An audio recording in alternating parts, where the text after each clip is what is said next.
موجود تھے۔ بھوانا DPO Chiniot captain بلال افتخار کی ہدایت پر ٹریفک سرکل پولیس بھوانا متحرک دکھائی دیتی ہے۔ انسپکٹر عرفان حیدر نے اپنی ٹیم کے ہمراہ کم عمر ڈرائیورز کے خلاف کارروائیاں شروع کر دی۔ اس پر بات کرتے ہیں نمائندے ناصر علی کارب سے۔ جی ناصر بتائیے گا۔ جی بالکل، DPO چنوٹ کیپٹن رائے بلال افتخار کی ہدایت پر ٹریفک سرکل پولیس بھوانا متحرک دکھائی دیتی۔ انسپکٹر حیدر نے اپنی ٹیم کے ہمراہ کم عمر ڈرائیوروں کے خلاف کارروائیاں شروع کر دی ہیں۔ کم عمر موٹر سائیکل ڈرائیوروں اور رکشہ ڈرائیوروں کو بھاری تعداد میں جرمانے کیے گئے ہیں۔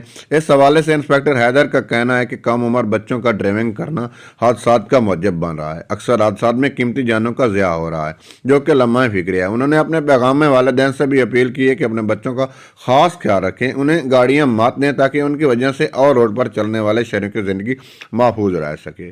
ناصر علی کارب 44 نیوز بھوانا۔